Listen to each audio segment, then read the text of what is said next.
Hello, I'm Xavier Poix, the studio director at Ubisoft Montpellier. We're here in the lair where Beyond Good and Evil and King Kong were born. Now we're working on the new adventures of Rayman, with the latest sequel coming out at the end of the year on all consoles. So the team here in Montpellier has been around for a long time, with some of them having worked on Rayman 1, Rayman 2, Beyond Good and Evil, and King Kong.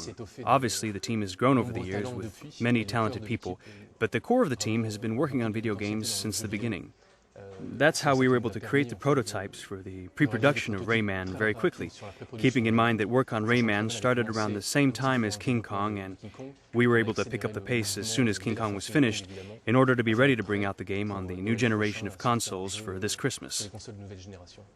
As soon as we heard Nintendo talking about the new Wii system that is coming out at the end of the year, we knew we were on the same track, had the same philosophy. Wii is a console that plans on targeting all generations, from kids to adults, and which is based on a very simple concept: fun. Life in Montpellier changed the day the bunnies arrived. Coming back to Rayman, we know it's a universe based on creation and creativity. Rayman's world finds itself invaded by bunnies who are completely wild, completely crazy, and extremely aggressive. So they come up from the ground to invade, for some unknown reason, Rayman's world. Instead of having the scariest, most horrible monsters ever, like every other monster, we find ourselves face to face with the cutest thing we've ever seen. It's the adorable little white bunny with the little hearts, but in reality, he has a much darker side, and if you ask me, this will be one of the most ferocious enemies that Rayman will ever have to overcome in his entire career.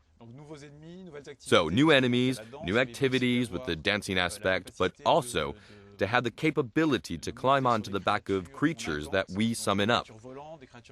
Creatures that fly, that swim underwater, that climb all over the place. So the player is going to be able to do more things than ever before. With these new innovations, we have a better grasp of Rayman's world, which on previous consoles was a bit restricted. And now we'll be able to explore the same fantastic world, but with much more liberty and with the combination of action and adventure at the same time. One of the novelties of the new Nintendo gamepad is to be able to translate a movement into an action. So when you do this like this, it would become a series of rapid punches like Kung Fu. Yeah! Like that! If the player slams his two fists on the ground like this, he'll destroy the ground. There are a lot of very interesting movements. We can throw a grapnel, whip something around you.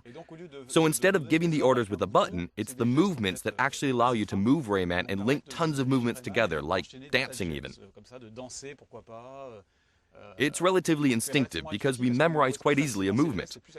It's more natural than just pressing buttons.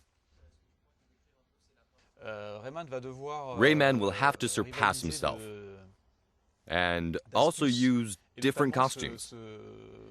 That's a new aspect for this latest episode, because there are tons of costumes that the player can select from, which will allow him to sneak through certain zones, but which also have various functions. Each costume corresponds to a musical style, so the player can decide to start some hip-hop music, or why not even classical music. Each musical style has a specific impact on the bunny invaders, who, with their big ears, are extremely receptive to the different kinds of music. So the player will have a large choice. It's also a kind of liberty that this Rayman will have, to be able to dress how we want, listen to the music we want, keeping in mind that it will have an impact on the environment, the bunnies, and the enemies in general.